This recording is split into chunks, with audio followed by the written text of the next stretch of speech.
It's hard to describe this experience of teaching.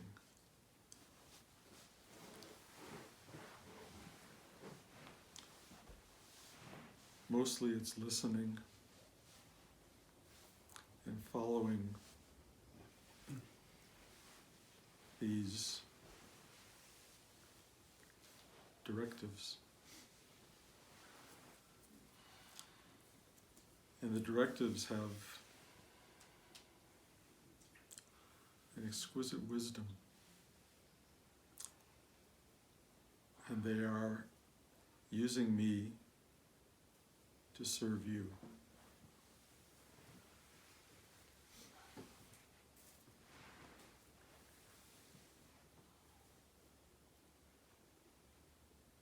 The more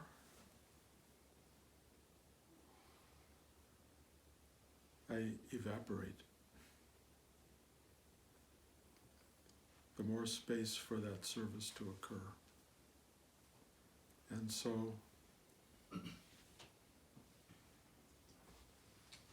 I have gladly handed myself over to evaporation.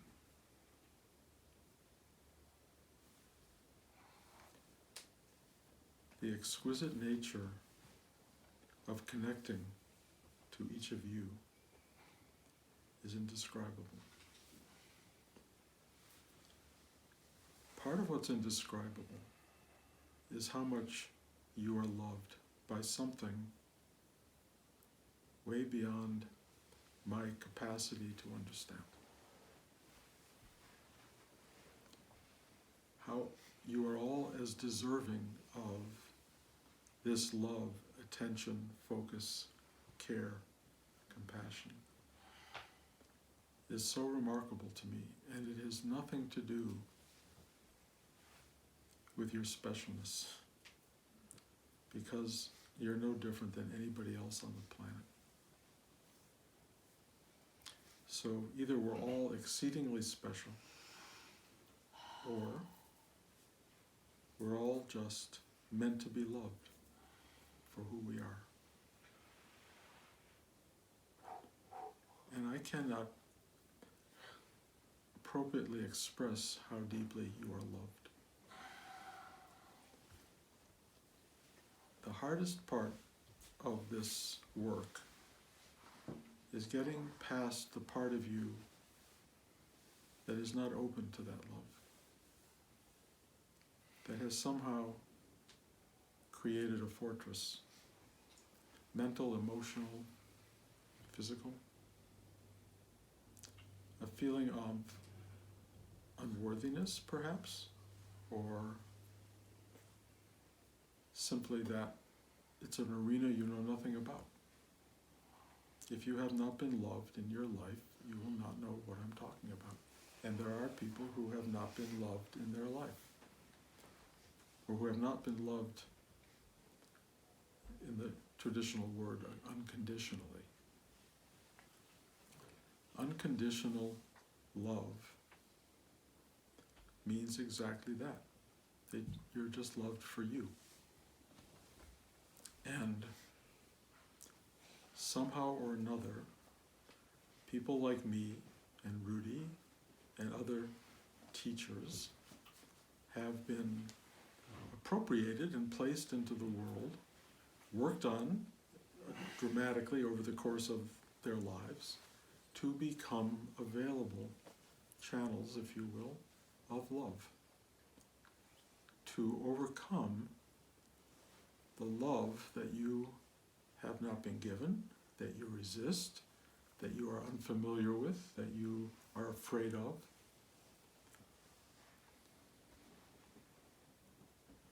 And the job of a teacher is to find a way to break through your resistance to this. And also to break through the illusion of love, which is that it's about you. That it has something to do with your ego-minded personality self. It does. Trust me, your emanation, your manifestation, the thing that you present to the world is all by itself worthy of being loved. But it is something more extraordinary than that. It is that you are a container of this exquisite reality of being. Your being is that which attracts love. This holy, godlike, inner space that you enfold and encompass and surround is that which is truly loved. It is the very source of your external physical being. Most of us identify almost entirely with the physical, with the material, with the manifest itself. So we take all love and we make that about our manifested being, and we self-aggrandize. We think, oh, I am loved because I am beautiful, handsome, strong, smart, funny, whatever name you give it, spiritual. I am loved for that. And so you build the love that comes to you into this physical structure that is, unfortunately, a temporary thing. But it is an encasement for, a housing for something that is not temporary. And the love that you are misappropriating to the material really needs to be sent off to the true inner being that you manifest. Learning how to love yourself beyond the ego being, beyond the presentation, is really the practice. It's the goal of a spiritual life. How do I take all of this love and send it inward into myself? Because that's why it made you, to be loved. It did not make you to be loved separate from it. It made you to be loved as a part of it, as one with it. And you are here to know that love. That love is worth everything. Everything. Nothing that life gives you equals that love. And it is essentially already there. The only thing that is not there is your attention, your mind, and your ego, which has somehow imagined that this love was meant for the outer structure of your mind, body, personality. Not that it isn't meant for that. You can take that, but then give it to something else. Give it to something higher. Your being loved is not the end game. That love is a nourishment to something much bigger than you. And it has great gratitude for the love that you bring to it. Our job as people is to cultivate, gather, absorb all of the beauty and wonder of this life that we're in and offer it. This idea of an offering, remember, it's a very interesting idea. Offer it to yourself. But don't let yourself be your limited, ego-minded, 90-year existence, if you're lucky, personhood. It's something else. And if you want to have the best possible journey through this physical manifested world, it's by sensing the love that's being given to yourself. That is the uplifting, joyous, miraculous part of human life. Don't be the obstacle, be the path. Be the channel. if you can channel this love through you back into yourself, you will then discover that that self is, if you will, the back door to every self.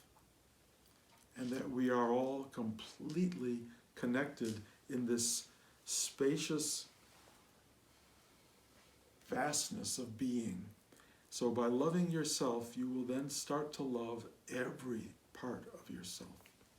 And you will find a way to do that. Most of us get lost in the manifested physical part of the world. We get lost in the material, and we forget the immaterial.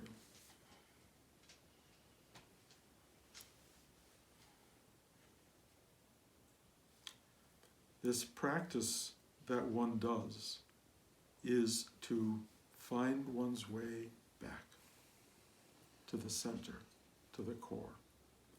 That's the whole value of a spiritual practice. And the whole value of a spiritual practice is essentially being you. What is that practice? What is that practice? It's the simplest thing in the world. Sit still. Stop being distracted by everything around you.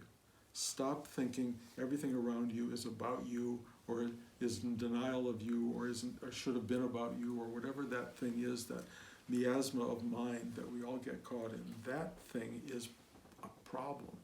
That really is a problem. I don't know that it's an illness. I don't know that it's meant to be or not meant to be, but it is something we find ourselves caught in. The only way out of what we are caught in is a practice of stillness. Meditation clearly is of value, sitting still for a period of time every day.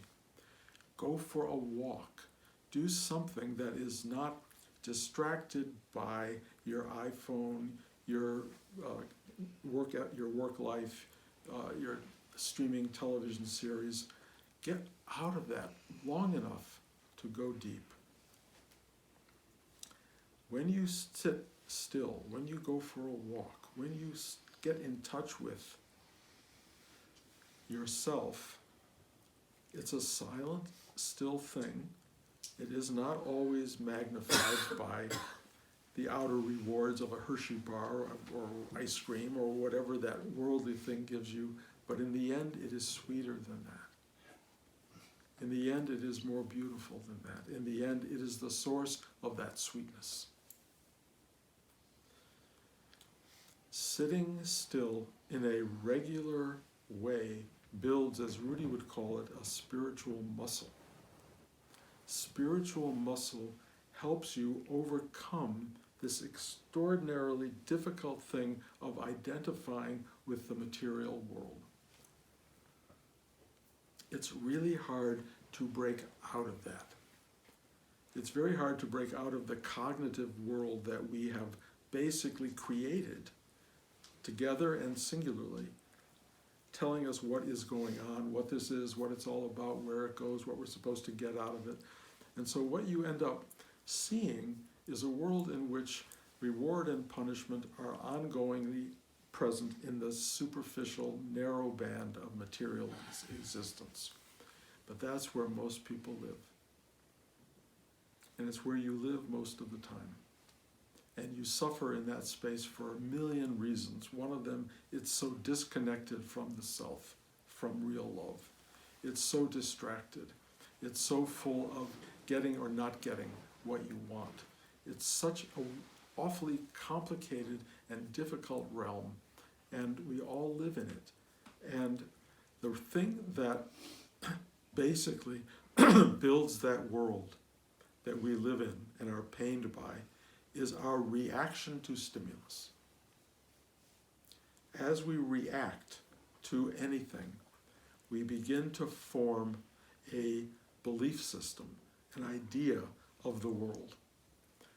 That world is mostly about, is it giving me pleasure or is it giving me pain? So you react to the thing you don't want and you react to the thing that you do want. And that reaction goes on, and after however many years, you are a product of your reactions. In a certain sense, those reactions are programmed. Those programs are called, in a way, your genetic code or your DNA. You have been given certain kinds of historical ways of reacting to things. It comes from your parents and your grandparents and your great-grandparents. They reacted, they grew fearful of the tribe that was attacking them. They grew fearful of loss of food. They grew excited about the possibility of the sun rising in the morning. There were all of these historical things that all got woven into your genes. And you were born with a very programmed reaction to life. Now, this is something I was told. I don't know if I believe it, but it's an interesting idea that you get 8 free years of purity before your genetic code kicks in. Somewhere in the 8th year, the genes come in, and so whoever you have evolved in that 8 years of non-programmable person, the fresh program, is what works out who's going to deal with the larger stuff that comes now with your karmic weight, all the stuff from past lives or genetic code or whatever you want to call it. I don't know if I believe in that exactly, but what I really feel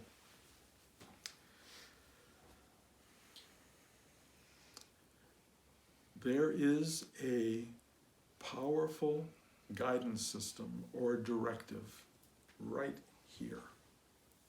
It radiates up into the mind, but mostly it's not intellectual, it is emotional, and it is intuitive, which comes down from your belly.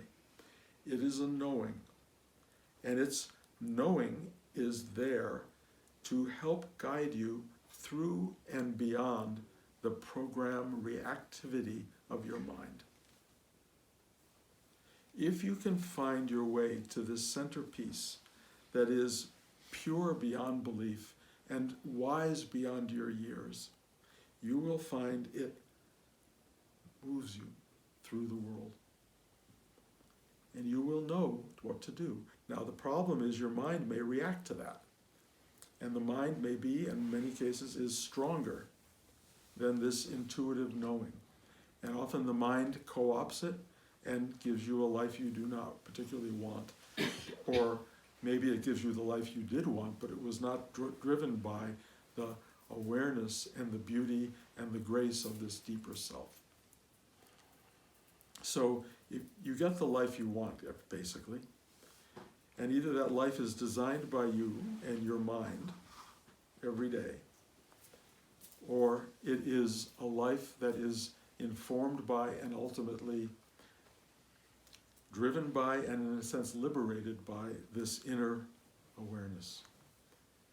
And after 50 years of sitting and practicing and doing what Rudy called a life's work, getting old, which is also a big part of this equation, because for many people it just takes the wisdom of age to know what I'm talking about, and it isn't about sitting exactly, but it definitely makes it easier and better if you are part of this process. If you give yourself over to finding this intuitive knowing and living accordingly, if you can do that, you move toward this thing that Buddha called liberation. Liberation. Freedom from reactivity. You will start to see yourself reacting, and if you make this visible inner life, this intuitive life loud enough, it will go, you're reacting. Don't react. Don't react. Relax. Sit back. Stay quiet. That's what it does. Don't react. Does it stop things from coming at you? No. Can you get slammed with major stuff? Yes. Does not reacting free you instantly? Not really. Not reacting means that this thing is coming at you, it will have its impact, and it will move through the system. If you react, you will weave it into your life. If you react to stuff, it becomes part of you. And then it's just more stuff to let go of. down the road. You acquire this being that is essentially a programmed reactor to stimuli.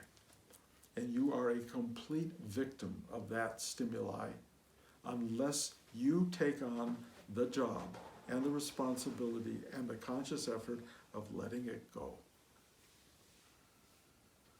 Letting it go means don't react. Where do you learn to not react? Go deep inside to the quietude of your own self, and it will whisper in your ear, don't react. I describe my mother-in-law often in her last silent words to me, which I keep trying to display to you guys, and I'll show it to you again. It's like, that is the highest wisdom I have ever seen in this life. And in a sense, it all comes down to that, which is react. No, don't. It's not supposed to be that way. I wasn't supposed to have that. I don't want that. Don't do it. Please don't do it too. Oh well. There it is. When you go there it is, it comes and goes. When you go like that, it's locked in for the duration. You don't want to react to everything.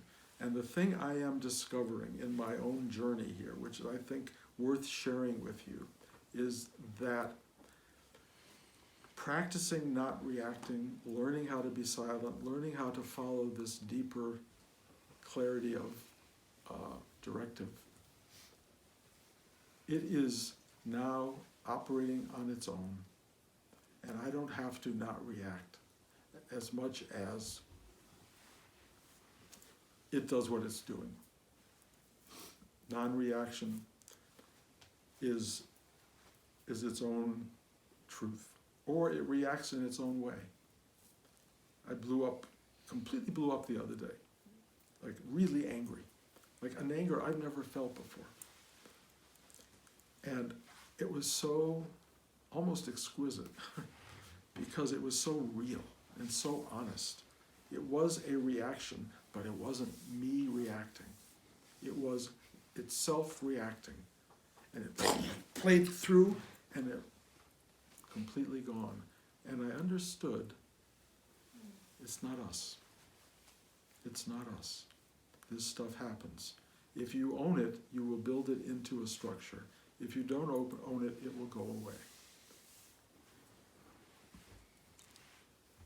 We have to learn how to live in the truth of what we are and who we are, and we have to trust the grace of our lives. The thing I have come to understand in this last period of time is that we are all graced in life, that every moment is grace. And the difference between most people's lives are those who see the grace and those who don't. And it takes years and years of separating yourself from the cloud of ignorance to see the blessing that is always, always there. That's the ride that we're on. Every one of us is on this ride. People gathered here, people listening to this talk are searching for this thing. I can only tell you it's real and it's available and it's beautiful and it's everything you had hoped for.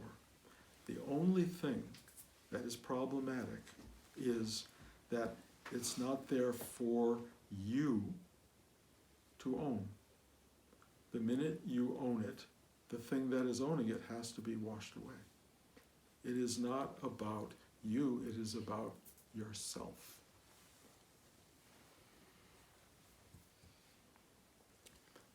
You can't have anything. You can't have this thing. You are it. The minute you have it, you are separate from it, and that diminishes it, and the part of you that is separate from it is the reactive self. The reactive self goes, oh, I love this. Oh, this is great. Oh, God, look how lucky I am. I know that feels like it's a good thing, but in the end, even that has to go. And what happens is you get simpler and simpler and simpler, and finally you just go. You do this to the good stuff, you do this to the bad stuff. You just, it's sort of thy will be done, except there's no you saying that. Thy will is being done. You are the doer. You are it. But if you own it, it will separate you from it, and then you will be back in the ballgame of having to get out. It's really endless simplification. It's all about truth of intention, willingness to do the work, and it will be work. And I'm discovering, even in this period of my life, these dark clouds of hidden selfhood still rise up. But I just go, and they go, what they do, it's really interesting. They're very impermanent. They're very impermanent. They do not last. The only way they last is if you react. If you react to this stuff, then you give them life and value and intensity, and they can do all sorts of damage in your physical, material space. If you don't react, they're time-based. They may take a week, they may take a month, I don't know. But they will wash through the system and they will be gone. Don't react. Try to live your life like my mother-in-law at the end. It's really, yeah, I mean, but here's the thing. She didn't understand a word I'm talking about here, and she got there. And my guess is you'll all get there. It's not, I mean, I think there's a wisdom in the beauty of this that allows you to get there without understanding any of it. I mean, of course, they had to take her mind away and her brain, and all the dementia of losing self is all part of, how you get there. But the spiritual version of that is an awakened awareness and an appreciation and a bowing down, if you will, to the amazement of wonder and joy and beauty that's there for you. I cannot stress that enough. But you will not own it, you are it. You are that. I am that. And there's nobody to own it at all. And as you watch yourself getting washed away and erased, you basically go, who needed it? Really, who needed it? I had the best moment with my son Ari last week in Washington, D.C.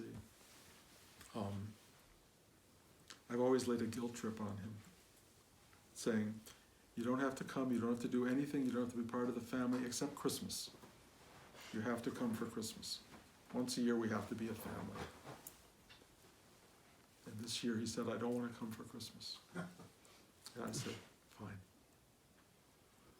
You don't ever have to come for Christmas. You don't have to do anything you don't want to do. And I could feel this weight lift off of him. That I had been a burden for him for so long in this regard. And for me, there was nothing to it. It's like, it's fine. Christmas, not Christmas. It's like suddenly Christmas, which was always a thing, is not a thing. Nothing's a thing. You don't have to make anything a thing. And so it's just like, gone. It's like so simple, it's so light. Nothing's a thing. You can let it all go. And then yesterday, there was a text from Ari, and it just said, I love you, Dad. I've never gotten that text before. And it didn't register to Bruce. It didn't make me more of something. The joy I felt was that he found that ability, that he found that love to express. Our openness frees other people. We give by our not reacting, by our kindness, by our allowing, by our present tense, by our being. The more we free ourselves, the more we give to others. And giving to others is why we're here. It's not about you.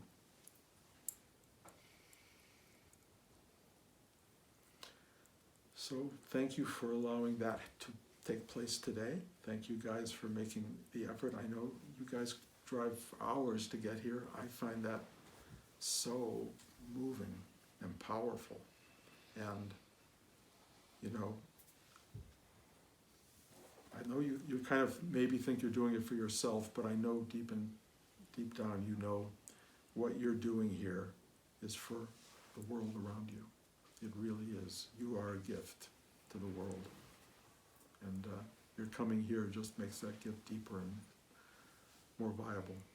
So thank you for showing up. I am totally grateful. Any questions?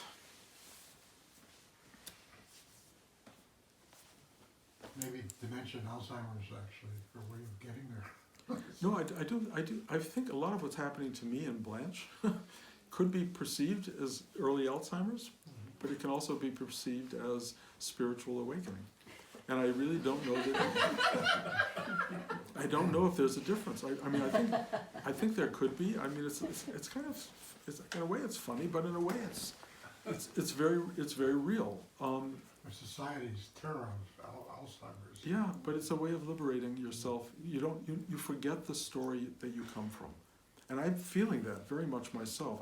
My memory of life, I have so little attachment to my early life. I have no interest in the future, really, because God knows it only goes one direction.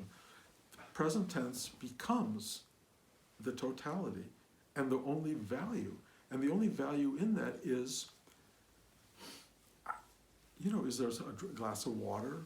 Is there a cup of tea? I mean, food is for me becoming, I eat because I have a simple breakfast, a simple lunch, and a simple dinner. I'm totally happy. I don't need any of this larger stuff anymore. And I'm watching how that works. I barely watch, television, Netflix, all that. I don't want to be that distracted. On the other hand, I walk a lot. I get enormous pleasure out of sitting at the table, just sitting at the table. But I watch the news and I read the paper and I'm aware of the world, but I'm finding it getting quieter and quieter and quieter and quieter and bigger and bigger and bigger and bigger. And I feel a vastness of being that is like indescribable. And what is that? I used to be able to label it and tell you what it is. I cannot do that at this point. I just know it is, and I am.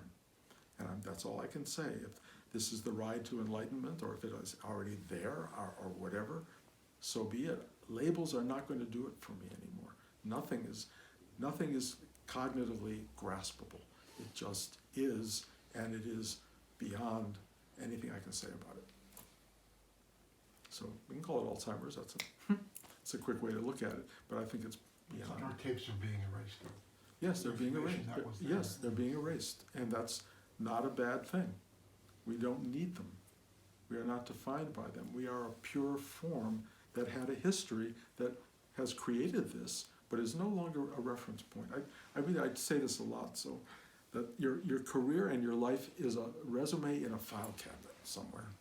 It doesn't define you anymore.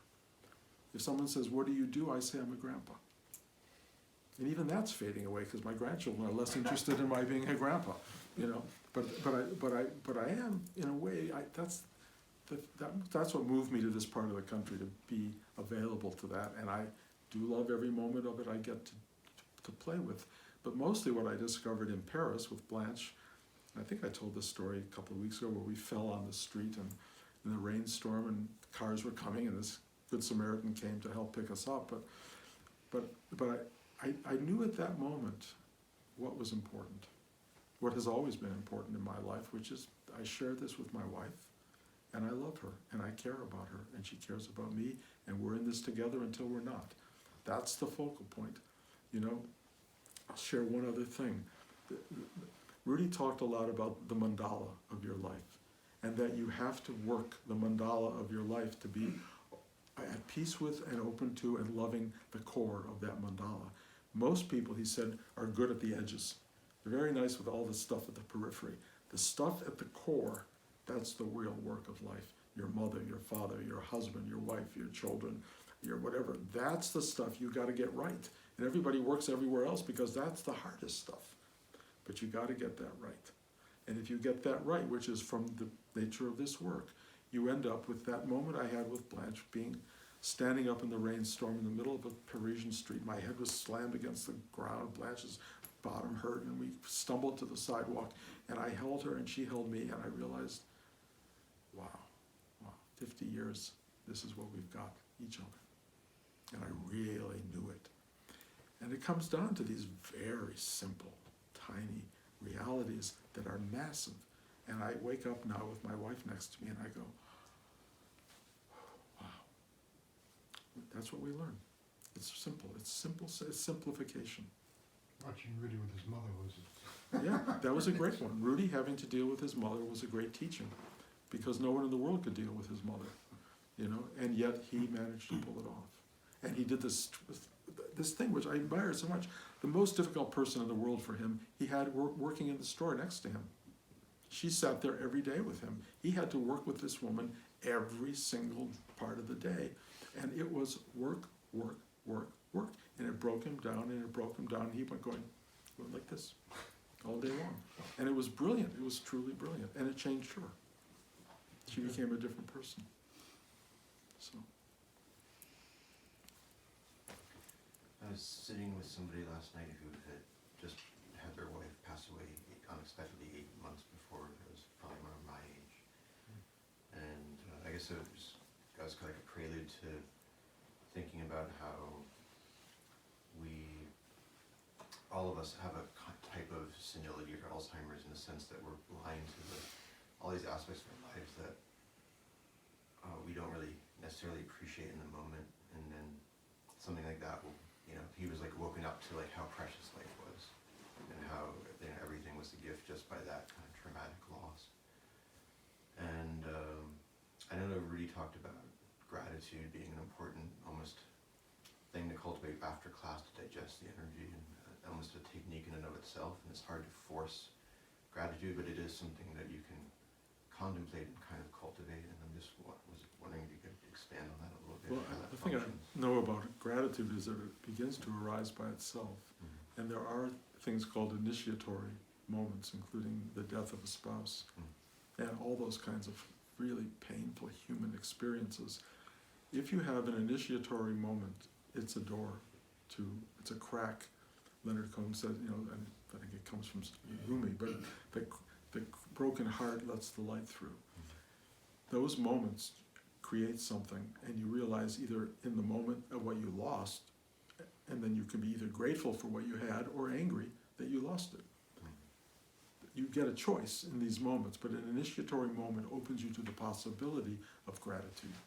And I've met people on both sides of that fence. But if you're lucky enough, like, are falling in the middle of the street in Paris, if you realize in that moment, this is what I've got. And not only what I have, but have had and has supported me for all these years. And you appreciate it along the way. I don't know if you're married long enough years. I know you're in the. How many years have you got now? Maybe 10 years. We've been together for around 15. 15. Not married. Right, but there things start to become a little routine and a little bit like this is what it is, and every marriage I've ever seen goes through that, and it's the reawakening to how special this is, how you wouldn't have had a life without it. It's like, I don't know what to say about it, other than that there are people who don't reawaken to that, who just get annoyed and tense with each other and keep feeding that system, or there are people who fall down in the street in Paris or whatever and go, oh my God, this is such a gift. This has always been a gift. Those moments of gratitude arise quite by themselves. And you can try to be grateful, but I find that gratitude is something that is a spiritual gift, if you will. And that's all I know. And I find the more I express it, the more it comes. So when I was in India a few years ago, where I had this explosion of gratitude, I don't know what happened, but I've talked about it, but I laid down on the ground at these various Hindu and Buddhist sites, and I knew I was done with with the mythologies that were informing my life for all those years, but I couldn't just walk away. I had to say thank you, and I put my head literally on the ground, my hands out in front of me, and I went through this long list of things I was grateful for. And I've done that. I did that in my house in Los Angeles when I moved. You know, you have to express it, and when you do, the floodgates just open because you realize how much there is to be grateful for. You know, you have to be a little careful. I was walking the other day and I had this urge to lie down in the street here and just go, thank you, thank you. And I said, no, that doesn't make sense. but I just kept the litany going as I was walking because I feel it so strongly.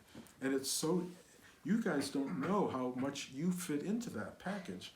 You guys are part of what the gratitude represents. And so all I can tell you is when you start to live with that level of intensity in life and of appreciation of the mystery, of the thank you, all of that stuff, even when it gets dark and heavy, you know, you start to go, okay, and you can't, it's almost hard to bear. And it takes a muscle of acceptance that's as strong as a muscle of resistance. You have to go, okay, and then it gets bigger. And you go, oh my God, and what it's really doing is wiping you out, literally washing you away, because there's no one who can sustain it. No individual can sustain it. So you get out of the way, there will be a body, and it will pour through the body, but there's nobody there owning it. There's nobody going, hey, I am God, or I am one with God. And if that happens, you're going to be destroyed. Probably in a good way, but you got to be careful with that stuff. You just have to go, let it go, let it go, let it go. And you are. And the thing that you are, the revelation of what you are, is everything. And one of the core descriptives of that everything is gratitude. Hard to explain how deep it goes, how wonderful it is, and how much of a tool it is for all of us. But if you can cultivate gratitude, that's the beginning. At some point, it will cultivate you. Okay? Okay. Thank you, guys. So at this point in time, this class is, there are no disruptions. We're not going anywhere for a while, as far as I can tell. So there will be a class Sundays. As I said before we started today, no obligation to show up. If you feel like coming, because it's a big journey and a big effort, feel free. You're welcome here in a deep way. And there will be great gratitude from this end for your having shown up. But it is understandable that it is not always doable. It's a big trip. So you don't have to call me and say, I can't come today or anything like that. Just, if you're hungry, if you want this, it's yours. It will be here Sundays, 11 o'clock. Just come. Thank you.